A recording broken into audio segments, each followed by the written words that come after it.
Praise the Lord. இன்னைக்கு ஏசப்பா உங்களை பார்த்து சொல்ற வார்த்தை என்ன அப்படின்னா, கர்த்தர் என் பெலனும் என் கேடகமுமாய் இருக்கிறார். ஆமீன்.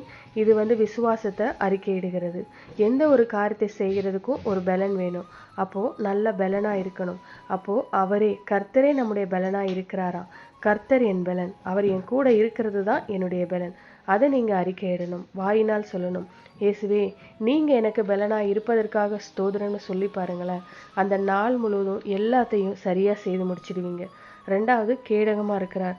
கேடகம் அப்படின்னா, ராஜாக்கள் காலத்துல எல்லாம் ஃபைட் பண்ண போகும்போது 2 கைகள்லையும் 2 ஆயுதம் வச்சிருப்பாங்க.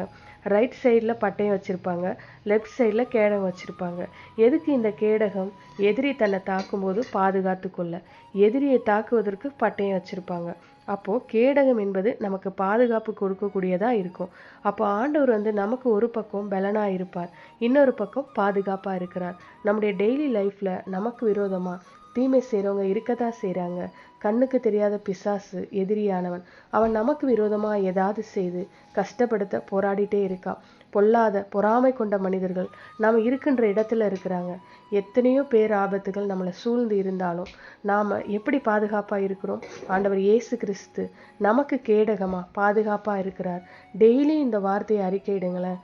அது உங்களுக்கு பலனாகவும் இருக்கும், உங்களை கேடகமாகவும் பாதுகாக்கும். விசுவாசிக்கிறீங்களா? அப்படின்னா விசுவாசத்தோட ஜெபிக்கலாமா? எங்கள் நல்ல தகப்பனே, அப்பா, நீர் எங்களுக்கு பலனாகவும் கேடகமாகவும் இருக்கிறீங்கப்பா. உமக்கு ஸ்தோத்திரம்ப்பா.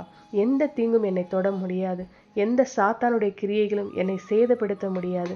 நீங்க என்னை பலப்படுத்துகிற பாதுகாக்கிற தேவனா இருக்கிற உம்முடைய அன்பிற்கு ஸ்தோத்திரம், ஸ்தோத்திரம். இயேசுவின் நாமத்தில் ஜெபிக்கிறோம் பிதாவே. ஆமேன். God bless you.